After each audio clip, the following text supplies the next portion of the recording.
Hello everyone, this is Nilesh Kumar Gupta and you are watching IT Physics classes. पिछले time पे मैंने आप लोगों को रिएक्टेंस और इम्पीडेंस के बारे में बताया था, जहां पर मैंने आपको बताया था when there is only one component in the circuit, then its effective resistance is called reactance. सही बोल रहा हूँ ना? And when there are two or more than two components in the circuit, then its effective resistance is called impedance. Scene clear है सभी को? यहाँ तक बात समझ में आती है? आगे बढ़ो। रिएक्टेंस और इम्पीडेंस के बाद मैंने आप लोगों को जो बताया था, that was about purely resistive circuit. Purely resistive circuit clear है हम सबको? पिछले टर्म में मैंने आपको LIC के बारे में बताया था, याद है आपको? LIC जब मैंने आप लोगों को कराई थी, अगर आपको याद हो, LIC में इस टाइप का पिक्चर आया था, अगर आपको याद हो तो LIC और VRAC के ऊपर आ गया था। ये सब बातें मैं आपको पिछले टर्म पे बता चुका था। सीन क्लियर है सभी को? कोई दिक्कत? आगे बढ़ो। अगर यहां तक बात समझ में आ रही है आपको, तो अगली बात पे आता। जो मैंने आपको LIC बताया था, उसमें ये कहानी अब आपको समझ में आ गई, ये आई कहां से है? कल मैंने आपको प्योरली रेजिस्टिव सर्किट बताया था, वहां पर हमने करंट की इक्वेशन और वोल्टेज की इक्वेशन देखी थी, दोनों सेम फेज में थे, तो फेज एंगल 0 था, इसीलिए आई और VR एक के ऊपर एक आए। कहानी समझ में आ रही है? सीन क्लियर है सभी को? आज हम लोग अगला सर्किट देखने जा रहे हैं, तो देखते हैं भैया अगला सर्किट। अगला सर्किट जो है हमारा, वो है प्योरली कैपेसिटिव सर्किट। कौन सा सर्किट है? Purely capacitive circuit. अगर मैं प्योरली कैपेसिटिव सर्किट की बात करूं तो क्या क्या आएगा इसमें? ये आएगा, ये आएगा, ये आएगा, ये आएगा। क्लियर? कैपेसिटर का वोल्टेज आएगा और करंट आएगा। अब आप इस फिगर को देख के जरा मुझे ये बताओ, इसमें लैग कौन कर रहा है? वोल्टेज या करंट? करंट लैग कर रहा है, वोल्टेज लैग कर रहा है और करंट लीड कर रहा है। करंट कितना लीड कर रहा है? 90 डिग्री। अगर वोल्टेज की इक्वेशन है V बराबर V0 sin ओमेगा t, तो यहाँ पर आपको क्या लगता है करंट की क्या इक्वेशन आने वाली है? I0 sin omega t plus 90। यानी कहने का तात्पर्य यह है कि अगर कैपेसिटिव सर्किट होगा तो करंट वोल्टेज से लीड करेगा। क्लियर? यानी हमारा टारगेट करंट की ये इक्वेशन बनाना है ना, I0 sin omega t plus 90। Clear? तो चलिए देखते हैं कैसे क्या कहानी होगी, ध्यान से सुनेंगे सब लोग। क्वेश्चन में उसने मुझसे बोला है प्योरली कैपेसिटिव सर्किट। प्योर बोल रहा हूं, और प्योर बोल रहा हूं इसका मतलब एक सिंगल कंपोनेंट ही जुड़ा हुआ केवल। सही बोल रहा हूं? तो ये मैंने यहां पर जोड़ दिया प्योरली कैपेसिटिव सर्किट। हाँ क्या कर रहा हूं, ये मैंने कैपेसिटर जोड़ दिया। बोलो भैया, ये है हमारा प्योरली कैपेसिटिव सर्किट। बोर्ड पे मैंने जो फिगर बनाया है आपको समझ में आता है? प्योर क्यों बोल रहे हैं इसको? प्योर क्यों बोल रहे हैं इसको? क्योंकि सिंगल कंपोनेंट जुड़ा हुआ है। प्योर क्यों बोल रहे हैं इसको? क्योंकि सिंगल कंपोनेंट जुड़ा हुआ है। तो ये हुआ हमारा purely capacitive circuit. Scene clear है? ओके। प्योरली कैपेसिटिव सर्किट है, तो मैंने यहाँ पर एक सिंपल कैपेसिटर जोड़ दिया है, और ये मैंने यहाँ पर जो लाइट का सोर्स लगाया है वो अल्टरनेटिंग सोर्स है। क्लियर? अल्टरनेटिंग वोल्टेज जिस दिन चैप्टर शुरू किया था उसी दिन आपको बता चुका था, अल्टरनेटिंग वोल्टेज का इक्वेशन होता है V बराबर, जितने भी डेरिवेशन में कराऊंगा कल परसों तक सब में यही आएगा, हर जगह वोल्टेज की इक्वेशन ही है। ये हम लोग ऑलरेडी प्रूव कर चुके हैं। यस और नो? अच्छी बात। अब वो मुझसे कह रहा है, जैसा कि कल उसने कहा था, ये प्योरली कैपेसिटिव सर्किट है। कल हमने प्योरली रेजिस्टिव सर्किट पढ़ा था, तो वहां पर हमें करंट की इक्वेशन निकालनी थी, तो हमने करंट की इक्वेशन निकाली थी। यहाँ पर भी मुझसे कह रहा है कि प्योरली कैपेसिटिव सर्किट के लिए करंट की इक्वेशन निकालो। क्लियर? तो भैया मैंने बचपन में पढ़ा था I बराबर I क्या थी? I बराबर Q अपॉन T, याद है भैया? मैंने लिखा I is equal to T Q upon T2। ये वही Q अपॉन T वाला ही फॉर्मूला है, I बराबर टी क्यू अपॉन T2। कोई दिक्कत किसी को? समझ में आ रही बात? लेकिन कल जब आपने प्योरली रेजिस्टिव सर्किट पढ़ा था ना पिछले टर्म पर, उसमें आपने I बराबर V अपॉन R लगाया था। तो वहां V अपॉन R हमने क्यों लगाया मालूम है? क्योंकि उस सर्किट में रेजिस्टेंस जुड़ा था। तो V अपॉन R आ गया। अब यहाँ पर करंट का इक्वेशन यहाँ भी निकालना, यहाँ मैंने V अपॉन R क्यों नहीं लगाया, क्योंकि R रेजिस्टेंस तो है नहीं, यहाँ पर तो कैपेसिटर है। तो मुझे यहाँ पर करंट का एक ऐसा फॉर्मूला लगाना पड़ेगा जिसमें कैपेसिटर आए, जिसमें कैपेसिटर आए। हाँ भाई, तो आओ नाने, अब आ जाओ। I बराबर dq अपॉन dt, और बचपन में पढ़ा था क्यों बराबर 24। याद आ रहा है सीन? तो Q की जगह C भी लिख दिया। पढ़ चुके हम लोग चैप्टर नंबर 2 में, Q is equal to CV। सारी समझ में आ रही है? बस अब क्या हो गया, खत्म कर चमका दो। I बराबर d upon dt, C as it is. तो V की जगह ये V0 sin ओमेगा t लिख दो। बोलो भैया। तो V की जगह बेटा मैंने लिख दिया V0 sin omega t। Agree करते हैं आप लोग इस बात से? I इज इक्वल टू, अब आगे आप ही बोलो मैं क्या करूं। टाइम के रिस्पेक्ट में कर रहे हैं, T को छोड़ देंगे, बचा कुचा किसको फेंको बाहर, जोर से बोलो CV0। CV0 मैंने बाहर फेंका तो बेटा हमारा अंदर बच गया d upon dt sine omega t। क्या ये स्टेप समझ में आता है सभी को? कोई दिक्कत? सबको क्लियर है? चलो, इंटीग्रेशन डिफरेंशियल तो हम सभी को आते ही है, ऐसी उम्मीद करता हूँ।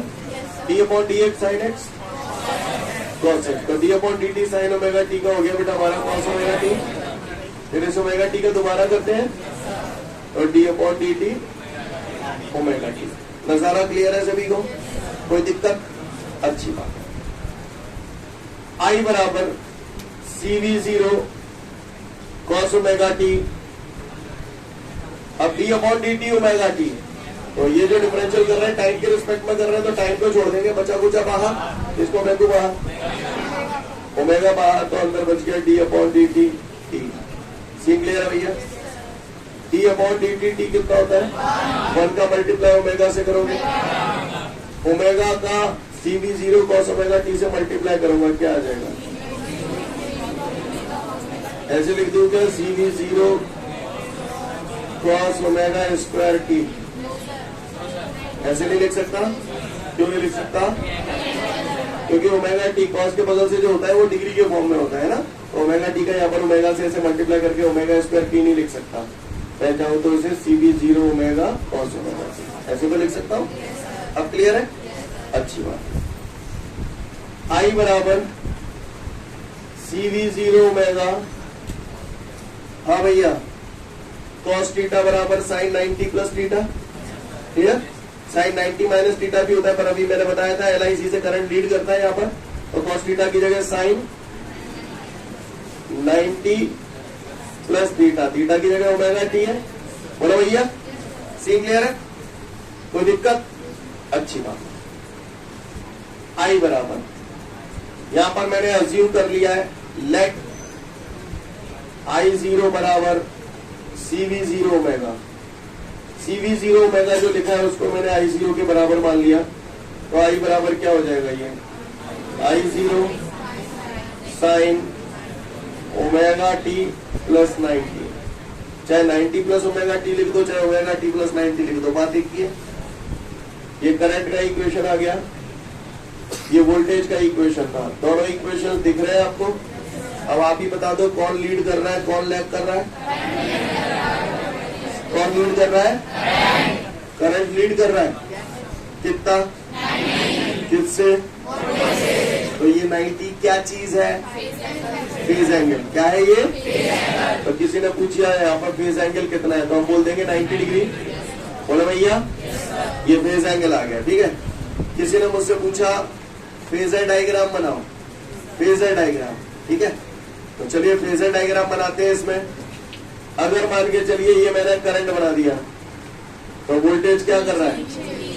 वोल्टेज लीड कर रहा है। ये करंट है, ये वोल्टेज है, तो वोल्टेज लीड कर रहा है या लैग कर रहा है? लैग कर रहा है। तो क्या बनाऊं? तो this is the voltage of capacitor. अगर आप यहाँ V के सफिक्स में C नहीं लगा पाए तो ऐसी कोई टेंशन नहीं है, I और V तो बना दोगे ना, क्योंकि इसलिए जरूरी नहीं है क्योंकि यहाँ पर सिंगल कंपोनेंट है, तो भाई कोई होगा, 2-3 कंपोनेंट होते तो फिर वो सफिक्स में लगाना जरूरी हो जाता। आपको बात समझ में आ रही है? क्लियर? हाँ, अच्छी बात है। कोई जरूरी नहीं है ऐसे ही बनाऊं, ऐसे भी बना सकता हूं। अगर मान के चलिए वोल्टेज ऐसे ले लेता तो करंट कहाँ लेता? ऊपर, क्योंकि करंट लीड कर रहा है। सारी समझ में आ गई बेटा आपको? यानी इन दोनों इक्वेशनों को देखने से आपको फेज एंगल भी पता चल गया, आपको फेजर डायग्राम का भी पता चल गया। क्लियर? अब हमसे कह रहा है इसका ग्राफ बनाओ। क्या बनाओ? ग्राफ। तो आइए इसका ग्राफ बनाते हैं। आप ही बता देना, ठीक है? ये वोल्टेज हो गया। क्लियर? ये वोल्टेज हो गया। अब आप बताओ करंट कहां से बनाओ? ऊपर से, क्योंकि हमें मालूम है ये ओरिजिन है, ये ऊपर पॉजिटिव, ये नेगेटिव। मुझे दिख रहा है करंट पॉजिटिव है, तो यहां से आएगा ग्राफ। ये इनके मिड पॉइंट से होता हुआ है ना, तो ये ग्राफ ऐसा आ जाएगा। समझ में नहीं आ रही होगी? ये काय का ग्राफ हो गया करंट। Scene clear? कोई जरूरी नहीं है ऐसे ही बनाओ, दूसरा तरीका भी बना सकते हैं, मालूम है ना आपको? क्या वो बनाने की जरूरत है? सब प्रैक्टिस करवा चुका हूं मैं ऑलरेडी। क्लियर? अच्छा एक बात बताओ, ये जो जिसको मैंने अभी वोल्टेज माना है, अगर मैं इसे करंट मानता तो वोल्टेज कहां से लेता? तो कहानी समझ में आ रही है ना सभी को? कोई दिक्कत? अच्छा मुझे एक बात बताओ, इस सर्किट में कितने कंपोनेंट जुड़े? एक ही कंपोनेंट जुड़ा है, तो इस सर्किट के रेजिस्टेंस को हम क्या बोलेंगे? रिएक्टेंस बोलेंगे। इस रिएक्टेंस को कैसे डिनोट करेंगे? केवल एक्स सी से डिनोट करेंगे। जो बोला आपको पल्ले पड़ रहा है सभी को? किसी को कोई दिक्कत? मोटे जो कह रहे हो, मोटे जो कह रहे हो कि मैं जाता हूँ कैपेसिटिव रिएक्टेंस निकालू। एक्सी को अपन लोग कैपेसिटिव रिएक्टेंस ही तो बोलते हैं। तो मोटे जो कह रहे हो जाको कैपेसिटिव रिएक्टेंस निकालो, तो मैं निकालू भैया? तो चलिए कैपेसिटिव रिएक्टेंस निकालते हैं हम लोग इसका। गौर से देखिएगा सभी लोग। हमने यही तो लेट किया था, इस लेट में से ही निकलेगा ये। तो I0 बराबर हमारे पास क्या था? CV0 ओमेगा, यही था हमारे पास, है ना? गौर से देखिएगा सब लोग। इज इक्वल टू, ये V0 तो यहाँ है ही, अपॉन I0 को V0 के नीचे ले आया। कोई दिक्कत? अब I0 जब यहाँ पहुंच गया तो यहाँ 1 बच गया। अब ये जो ओमेगा सी है, इस ओमेगा सी को 1 के नीचे ले आया। बताओ भैया पहले तो ये स्टेप समझ में आया कि नहीं आया? समझ में आ गई बात? सीन क्लियर है? कोई दिक्कत? अच्छी बात है यारो। ये बता दो V अपॉन I क्या होता है? R होता है, रेजिस्टेंस। V अपॉन I क्या होता है? R बोले तो रेजिस्टेंस। बताओ भैया इसके रेजिस्टेंस को क्या बोलूंगा? सिंगल कंपोनेंट है, सिंगल कंपोनेंट के रेजिस्टेंस को क्या बोलते हैं? XC। तो V अपॉन I की जगह मैंने XC लिखा। तो क्यों लिखा? समझ में आई बात? तो हमारा रिलेशन क्या आ गया? XC बराबर 1 अपॉन ओमेगा C। आपको मैंने काफी सारे रिलेशन लिखाए थे, उसमें से ये प्रूव होने जा रहे हैं धीरे धीरे। याद आ रही है? परसों बताया, कल परसों बताया था शायद, XC बराबर 1 अपॉन ओमेगा C। ठीक है। साथ ही साथ हमने ये भी देखा था, ओमेगा बराबर होता है 2πf। होता है ओमेगा बराबर 2πf। चटकाऊंगा यहाँ पर, तो XC बराबर 1 upon 2πfc। Clear? 1 upon 2πfc। सी क्लियर है? याद हो जाएगा। XC बराबर 1 अपॉन ओमेगा सी, फिर ओमेगा की जगह 2πf को हम रख ही दोगे। सी क्लियर है? कोई दिक्कत? Lesson everyone. क्वेश्चन पूछेगा? डिफाइन, पहले आप बताओ ये क्या है? सर्किट बना हुआ है, इसको बोलते हैं सर्किट डायग्राम। क्या है ये? Circuit diagram. ये वोल्टेज की इक्वेशन है। फिर इसको सॉल्व करके ये क्या निकाला आपने? बोला इक्वेशन ऑफ करंट। क्या है ये? फिर आपने ये क्या निकाला है? Phase angle. फिर आपने ये क्या बनाया है? Phasor diagram. फिर आपने ये क्या बनाया है? और फिर आपने ये क्या निकाला है? Capacitive reactance. काफी सारी चीजें आपने फाइंड आउट की है। एक बात बताओ, बताओगे?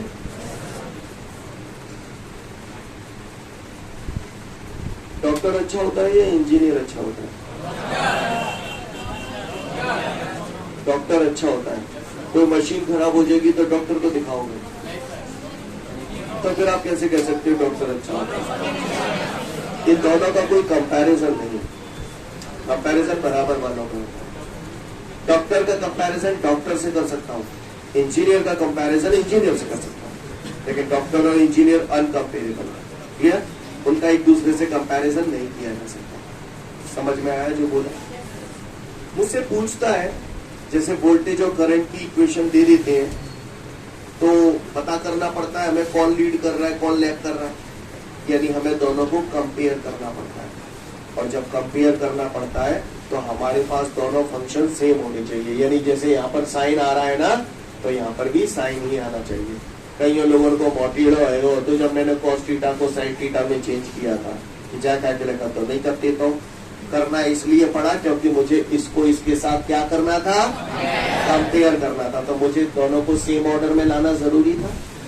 नहीं यही बात समझ। इसी तरीके से जैसे यहाँ B0 आया था तो हमने इसको गढ़ी करके I0 बना दिया। नहीं यही मेरी बात समझ में आ रही बात। यानी मैं इन दोनों के बीच फेज एंगल तभी बता पाऊंगा जब कंपेयर कर पाऊंगा, और कंपेयर कब कर पाऊंगा, जब दोनों के डिजाइन एक जैसे होंगे। कहानी समझ में आ रही है मेरे को, आपको समझ में आ रही है, क्लियर है, कोई दिक्कत, सीन क्लियर है? हाँ, यानी वैसे तो ये मैंने सॉल्व कर करा के मेरा यह हो गया था, लेकिन मुझे इसको इस फॉर्म में कन्वर्ट करना पड़ा। क्यों कन्वर्ट करना पड़ा? जिससे मैं इसे इसके साथ कंपैरिजन कर सकूं। समझ में आई बात? आपने इसका रूट डिजाइन चेंज कर दिया, लेकिन इस डिजाइन को चेंज करने से देखो आपको फेज एंगल पता चल गया 90 डिग्री, और यहाँ पर इसको चेंज कर कराने से आपको यहाँ पर कैपेसिटिव रिएक्टेंस मिल गया। कहानी समझ में आ रही है? सीन क्लियर है सभी को? क्वेश्चन पूछेगा, क्वेश्चन कैसे पूछता है सुनिएगा ध्यान से। वो बोलेगा define purely capacitive circuit on the basis of following heads. Number 1 circuit diagram, number 2 equation of current, number 3 phase angle, number 4 phasor diagram, number 5 graph, number 6 capacitive reactance. आनी समझ में आई? सीन क्लियर है? कोई दिक्कत? हाँ, समझ में आ गई? सोच लो। आपको याद है आज से तो कल या परसों मैंने LIC बताई थी, 2 चीजें हो गई उसमें। देखो भैया LIC जब मैंने आपको बताई थी तो मैंने ऐसे डिजाइन बनाया था, ऐसे बनाया था।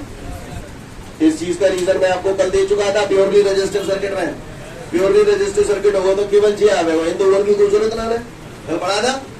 अब प्योरली कैपेसिटिव सर्किट है तो मैं कहा हो केवल C आवेगा, ना R आवेगा ना L आवेगा, तो देखो IC। रीजन समझ में आया? ये रीजन हो गया, ये कैसे आया ये समझ में आ गया आपको। अब हमारा एक हिसाब किताब और बचता है कि ये कैसे आया, ये कल देखेंगे, कल से मतलब अभ्यास देखेंगे। यहाँ तक बात समझ में आई सभी को? कोई दिक्कत? सीन क्लियर है? प्योरली कैपेसिटिव सर्किट चमका देंगे फटाफट। मैंने 2 से 3 मिनट का समय दिया आपको। प्योरली कैपेसिटिव सर्किट कर लीजिए इसे। क्वेश्चन पढ़ना पहले तसल्ली से। Listen everyone. इसके बाद हमारे को एक न्यूमेरिकल दे रहा है, और उस न्यूमेरिकल में मुझसे क्या पूछ रहा है वो आप बताना। कैलकुलेट द रिएक्टेंस, बताओ काय की वैल्यू पूछ रहा है, एक्स। और सुनो आगे, अब एक्स काय का है ये तो नहीं पता चल रहा ना। वो कह रहा है calculate the reactance of the condenser, यानी एक्स ही जानना चाहता है, क्लियर? तो कह रहा है calculate the reactance of the condenser, यानी एक्स ही जानना चाहता है। Calculate the reactance of the condenser of capacity 5 microfarad और फ्रीक्वेंसी है 10 to the power 6 हर्ट्ज। भैया माइक्रो कितना होता है? AC सेंटी मिली माइक्रो, याद है सभी को? 10 to the power -6, यस और नो? XC मुझे निकालना है, क्या फॉर्मूला है XC का? 1/XC is equal to 1/ωc। जानते हैं हम लोग ओमेगा बराबर 2 पाई है, C वैसा की वैसा। आगे भी नहीं करूं, 2 आप जानते ही हो, पाई की वैल्यू 3.14 आप लोग जानते ही हो, F आपको दिया है 10 की पावर 6 और C की वैल्यू है 5 × 10 to the power 6। कर पाएंगे? क्या आंसर आ रहा है इसे सॉल्व करके? 0.0318, 0.03। इसको जब आप सॉल्व करेंगे आपका आएगा 0.0318 ओम। रिएक्टेंस रेजिस्टेंस फैमिली से है तो यूनिट क्या होगी इसकी? ओम। फटाफट इसे नोट डाउन कर लें, फिर आगे बढ़ते हैं। इसके बाद हमारे सामने अगला न्यूमेरिकल है। उस न्यूमेरिकल में मुझसे कह रहा है कंडेंसर है जिसकी कैपेसिटी है 1 पिकोफैराड। भैया ये पिको कितना होता है? 10 to the power -12। तो इसे 1 × 10 to the power -12 फैराड लिख दो। और कह रहा है उस कंडेंसर को 50 हर्ट्ज फ्रीक्वेंसी के अल्टरनेटिंग सोर्स से जोड़ा जाता है और वोल्टेज है 220 वोल्ट।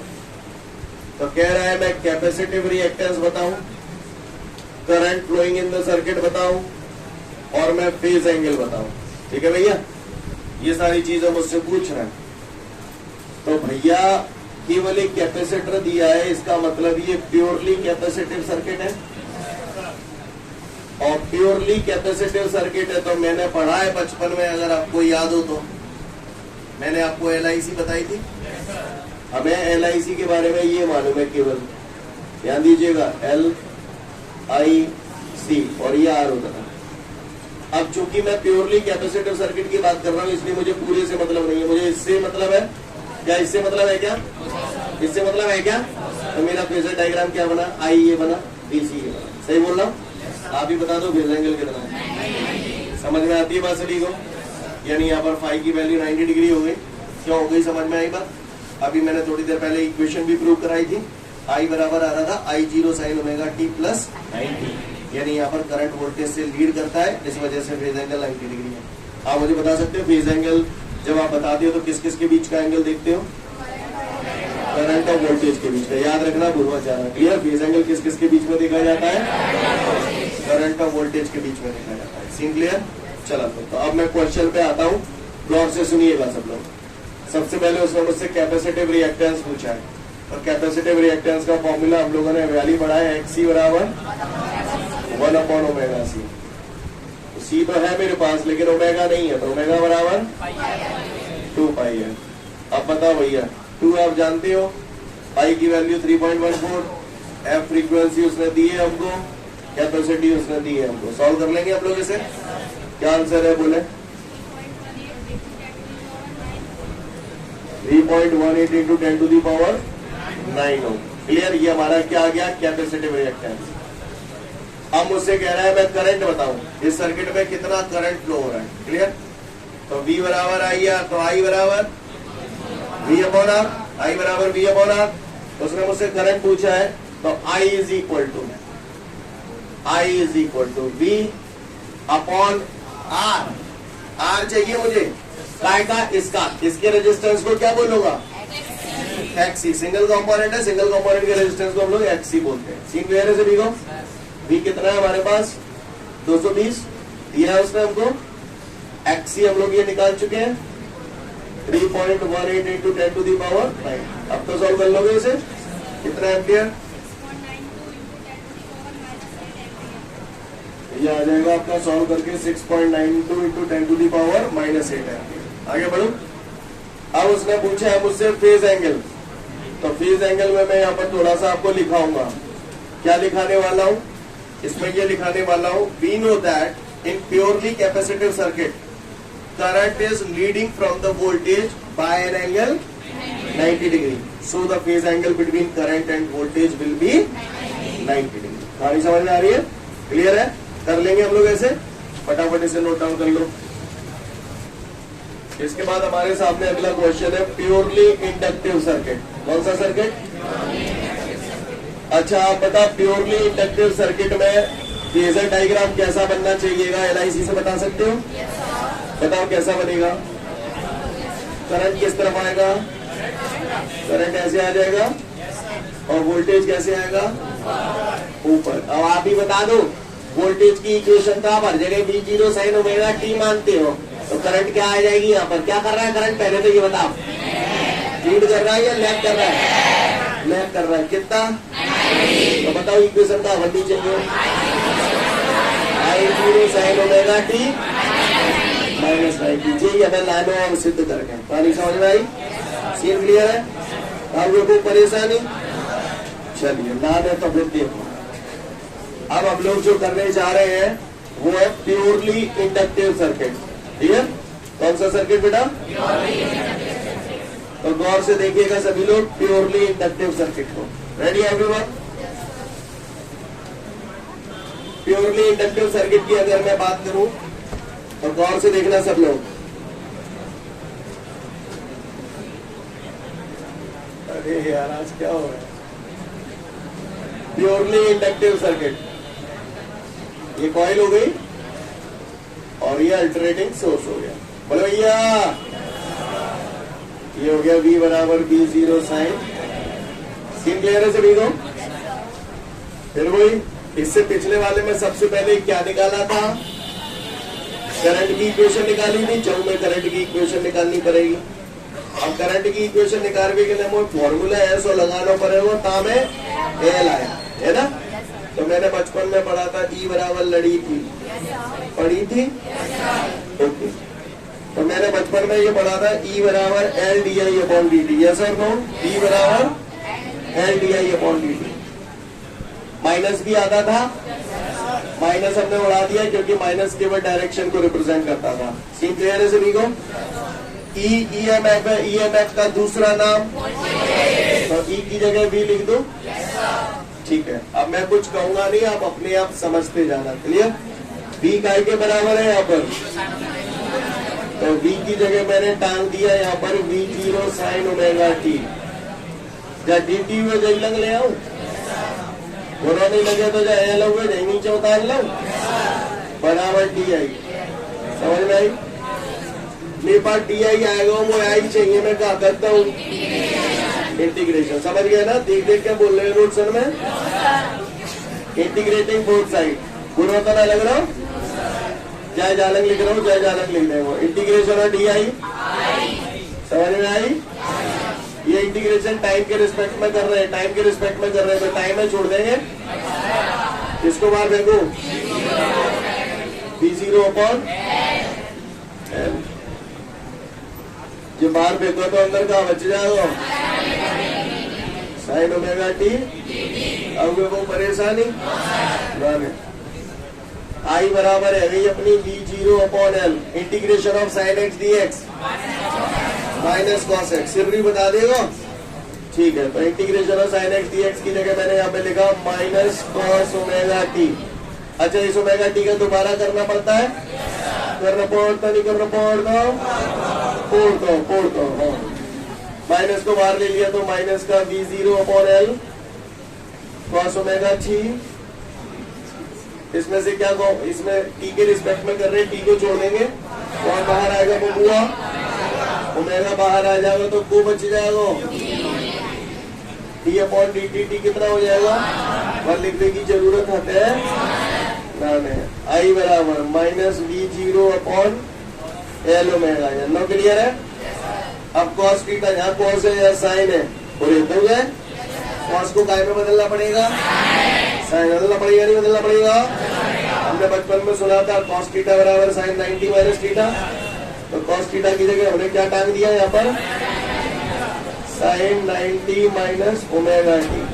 क्या हुआ? कोई परेशानी हो तो बताए। तो minus V0 upon L omega. जन्नो क्लियर है? आई एक्स माइनस वाई है, एक्स माइनस वाई है। क्लियर? माइनस कॉमन ले लेंगे तो क्या है जाओ, सिमरी बता देगा, अच्छी बात है। ये 90 माइनस ओमेगा टी है, तो जामेते मैंने ध्यान देना माइनस कॉमन ले लिया। ठीक है, ध्यान दीजिएगा, ध्यान दीजिएगा। माइनस कॉमन ले लिया तो क्या बच जाएगा? समझ नहीं आई? समझ नहीं आई? आ गई? पक्का? किसी को कोई दिक्कत? आगे जाओ। भाई बचपन में मैंने ये सुनी है, साइन माइनस थीटा बराबर माइनस साइन थीटा। बोलो भैया, जानते हैं कि नहीं जानते? साइन माइनस थीटा बराबर कितना होता है? अब गौर से देखिए, साइन माइनस थीटा तो बराबर क्या हो जाएगा?